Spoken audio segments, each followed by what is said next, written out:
So if you've got an exhaust fan in your bathroom that has quit working, these things get rusted over time from the moisture in the bathroom, and they do quit working. So the first thing you want to do is pull this cover down. Some of them snap on there, some of them hook up a different way, but this one actually just pulls down like this.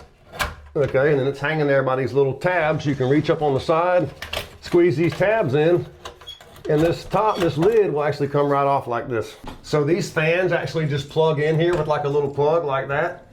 I've got the switch turned on. I'm going to take my meter and just test to make sure I got power here.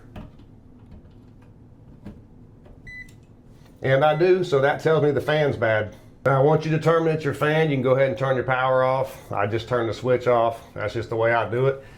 This fan's held in here with a box, and there's actually a little lower piece in here that kind of snaps in. I'll just use my screwdriver and kind of pry around the edge, and I'll pop this piece out.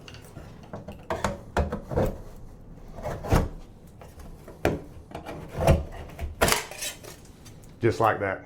Now, once you get that piece out, you're gonna notice that here's where it plugs in. You don't have to mess with any of that. You can just leave this box here. Get it down, it's gonna look something like this. This is the fan blade. This is the fan motor. It's completely rusted as you see. It's shorted out. You can hardly even see any numbers on there. You could possibly buy just the motor itself. They're not gonna have it at your hardware store. You'd have to order it. I don't do that, okay? I go to Home Depot and buy a brand new one like this for $19.99. Comes with a new box, fan, everything. Now, obviously, you're not gonna replace the box because you're gonna end up having to do sheetrock work in the ceiling. You only want this piece right here.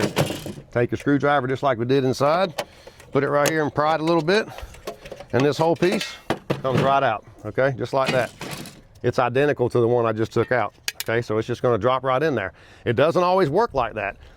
Sometimes if it's not the same, you can take this motor off. There's two bolts right here, some little nuts under here. You can take this motor off, take your new motor, attach it to this, and then just put it back in there.